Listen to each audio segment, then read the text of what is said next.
American Holidays History Series 2024-25.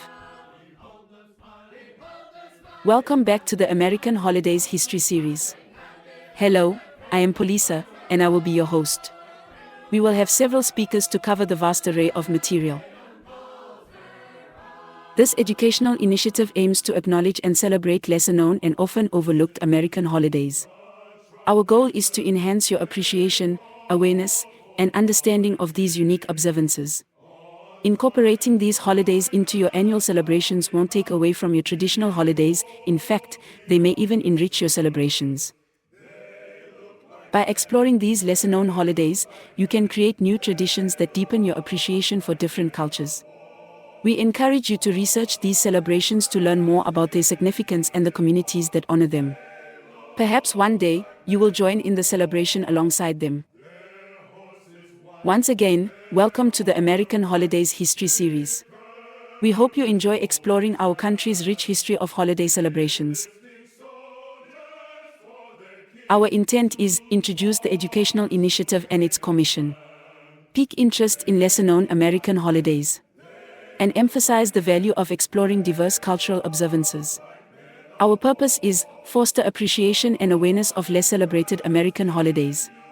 Encourage the audience to incorporate these holidays into their own lives.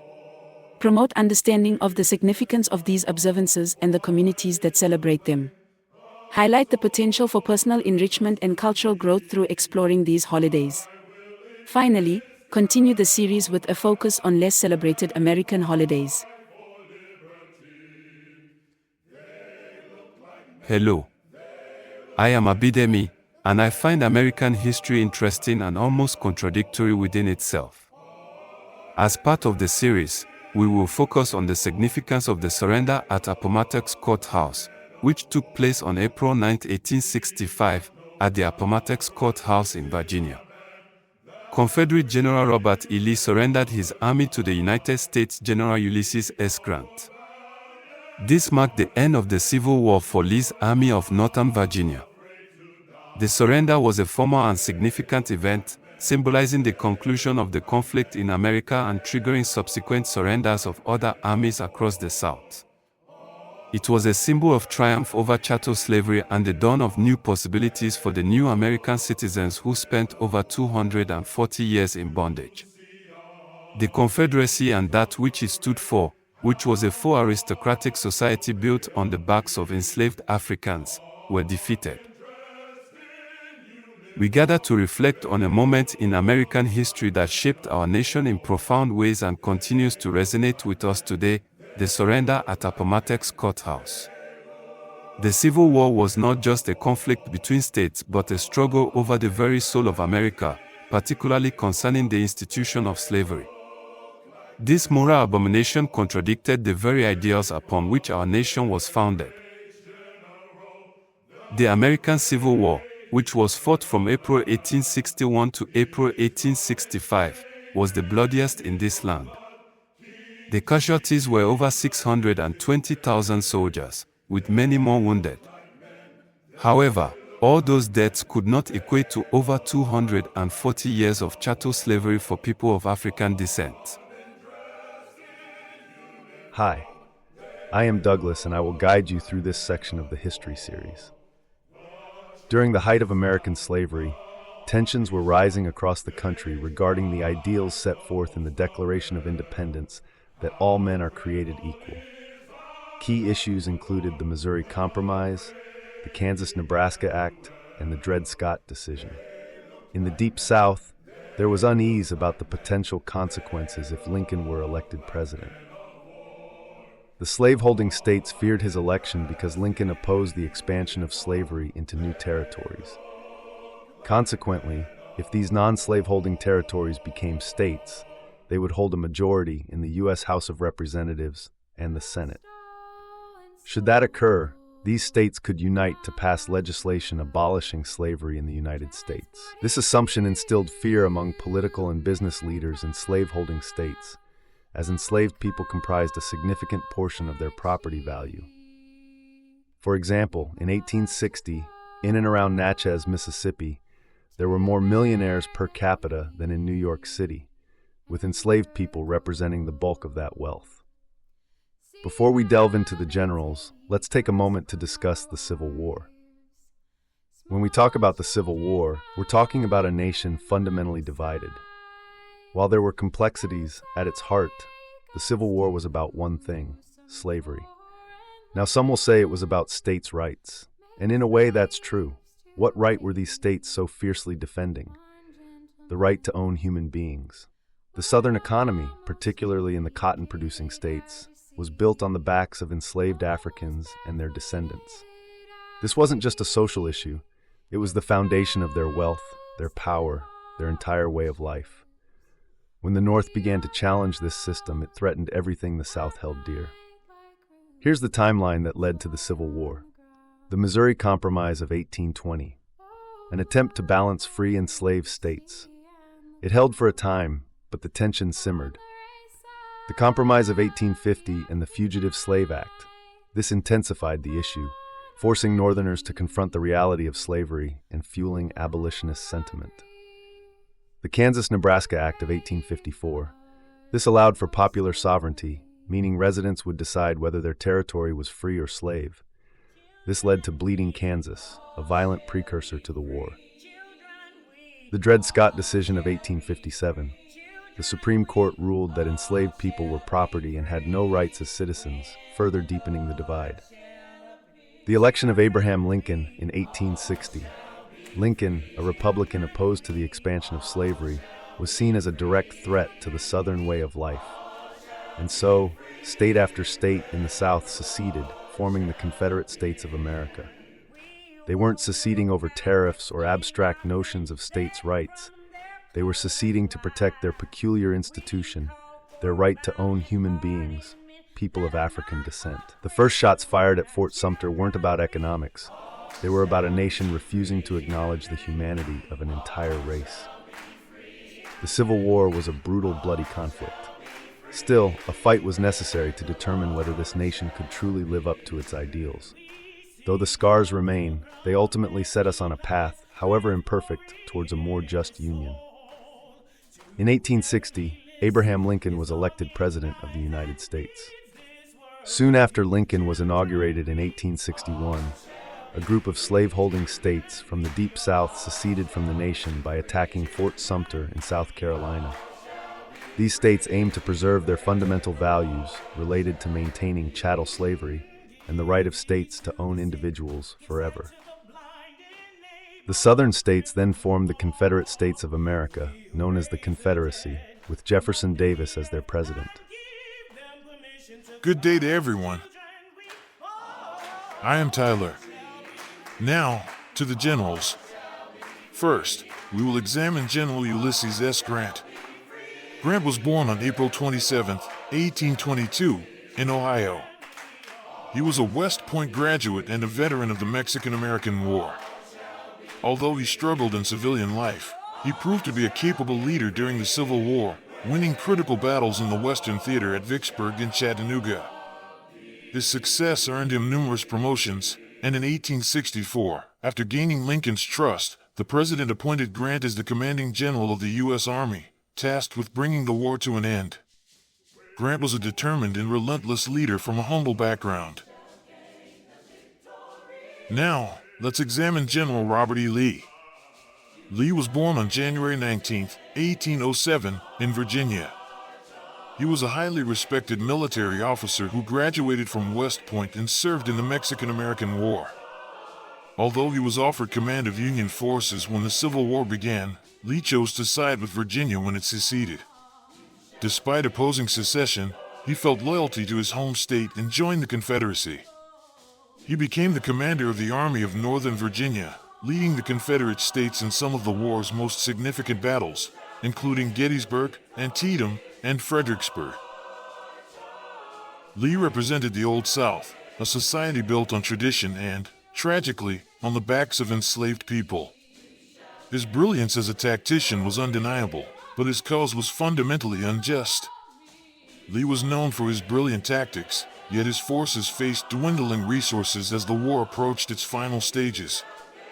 Grant embodied a new kind of American, a man of the people, resolute in his commitment to preserving the Union and ultimately ending slavery. His tenacity was a force that Lee could not overcome. The surrender that led to the end of the Civil War was on April 9, 1865, at Appomattox Court House, when these two opposing generals met.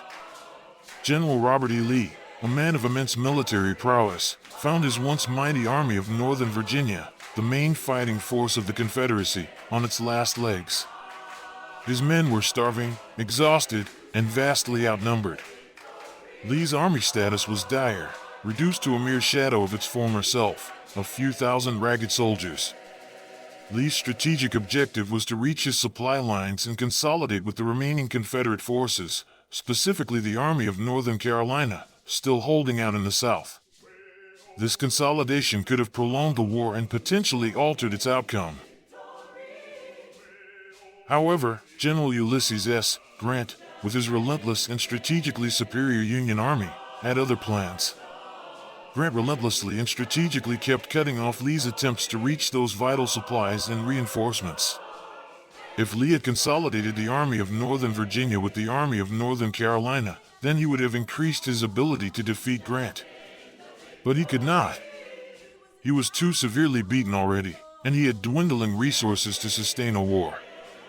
Grant's army was well supplied, numerically superior, and closing in for the final blow. Lee, staring defeat in the face and with no way left to escape, could either continue to battle with a depleted army that was weakened both morally and physically or surrender. He chose the latter. Lee's surrender was now at hand. The two generals met in the McLean house. Lee, dressed in his finest uniform, sought terms of surrender. Grant, ever the pragmatist, offered generous terms, allowing the Confederate soldiers to return home with their sidearms and horses. There isn't a single, definitive quote universally agreed upon regarding Lee's final words to Grant. However, accounts suggest he expressed his acceptance of the terms and a desire for peace. Grant's final words to Lee after Lee surrendered were a display of respect and generosity. Grant told his men to show respect to the Confederate soldiers and allow them to return to their homes. Grant provided rations to the starving Confederate army. He said something similar to this: "The war is over, the rebels are our countrymen again." Hi, I'm Zori. General Lee had surrendered the South. The rebels are defeated. The significance of this moment cannot be overstated. It marked the effective end of the Civil War, saving countless lives and preserving the United States. It signaled the beginning of a long and challenging process of healing and reconciliation. Appomattox was not just a military surrender, it was a turning point in the American story, a moment where the nation began to forge a new future. The surrender at Appomattox Court House on April 9, 1865, was the beginning of the end of the Civil War. This crucial moment in America's history set the stage for the 13th Amendment. After the war's end, Grant became a national hero and was elected the 18th President of the United States. Lee returned to Virginia and became president of Washington College, now Washington and Lee University. He advocated for reconciliation. He told the South to move forward, but he never became a champion for Black freedom. Marking this day annually can serve as a reminder of the importance of freedom, the value of perseverance, and the collective power of people to bring about monumental change. April 9, 1865, marked the surrender of the Confederacy and the beginning of the end of slavery. This date emphasizes its connection to freedom and justice, values that are central to many existing celebrations like the 4th of July. Hi everyone, I'm Delilah, and I love little-known or observed history like the surrender at Appomattox. This history needs to be emphasized throughout America. The surrender at Appomattox Court House took place in Wilmer McLean's home. On this day, Confederate General Robert E. Lee surrendered his Army of Northern Virginia to Union General Ulysses S. Grant at Appomattox Court House, Virginia. This surrender was a major turning point in the Civil War, leading to the eventual capitulation of other Confederate forces. Lee's surrender is widely considered the most significant surrender of the Civil War. It signaled the beginning of the end of the bloody conflict that, to this day, divides the nation. Dates, such as Juneteenth, complement each other in the broader narrative of Black history. April 9th, 1865, is a day of remembrance and reflection, reflecting on the journey that African Americans have been on. Our focus today is on fostering understanding and appreciation for the historical significance of April 9th. For the enslaved Africans, the surrender at Appomattox was not just the end of a war, it was the beginning of a new America. The fall of the Confederacy meant emancipation was finally within reach. Lincoln's vision for a United States without slavery was now a reality.